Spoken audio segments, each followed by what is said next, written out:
So what are your, I mean, I guess I can assume your thoughts on Andrew Tate. He's very funny. I feel like I'd have a lot of fun chatting with him. Do you want to chat with him? Absolutely, yeah. I also think he's a sex trafficker, absolutely. Unless he's lied about the things that he said. If everything he said is true on his YouTube videos and everything, then... but then he's also said that what he said, he was exaggerating, it's not true. So well, he said that after true, he's contradicted after he's gotten investigated and everything. Right. But like he's laid out very specific instructions on how to traffic women, how to lure women in, how to cheat on their taxes, how to get them to work for you. Are they proven?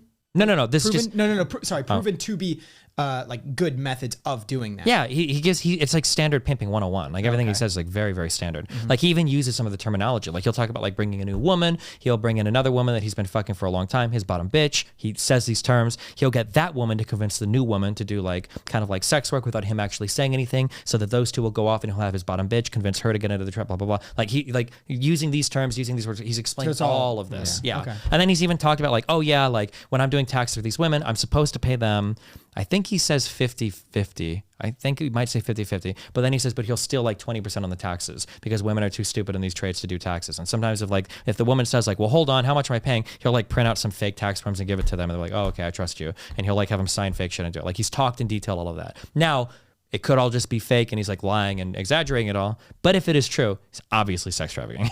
But yeah, but I'll rest it on a contingent. Yeah. You have said quite a few things that were really interesting because I see all of the people, or not all of the people, I shouldn't generalize like that, but a vast majority of the people on the left are like 100% he's guilty. I know he is. And if he doesn't go to jail, the system's rigged. But I did hear you say that, hey, I'm not going to really comment until I wait for the actual verdict of the trial. But what you just said is not what I expected you to say based off of what I had seen you say online. I think generally people jump to the conclusions way too much. Absolutely. If anything is offered, they're automatically guilty. Otherwise, why would they even do this? I think you got to wait. You got to see until all the facts come out.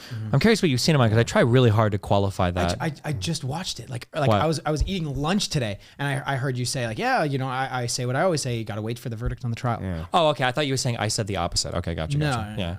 Yeah. But you just said that you thought he was 100% guilty. If what he says is true, but that's why the trial is important, right? Okay. Yeah.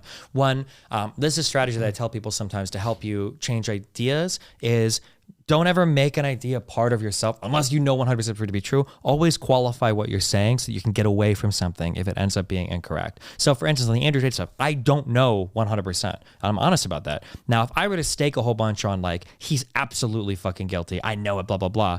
Well, if the trial commences and either the prosecution doesn't have enough evidence or maybe the fact that maybe he didn't do any of that things and then the trial ends, well, now I'm in a really uncomfortable spot because I tied a lot of my stake, a lot of conviction on this idea. I didn't qualify it at all.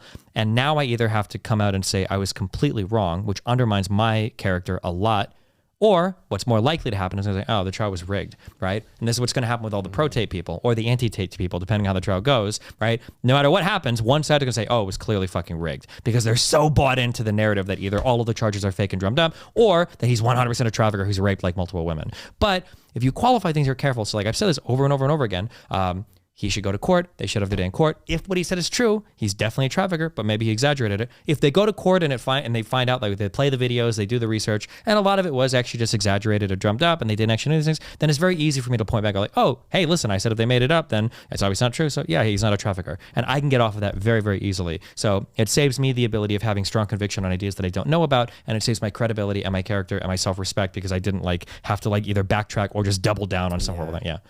I think that's super smart. And I also think that it's a huge problem when people identify or they turn their belief system into their identity. Yeah. Yeah. It just closes your mind entirely.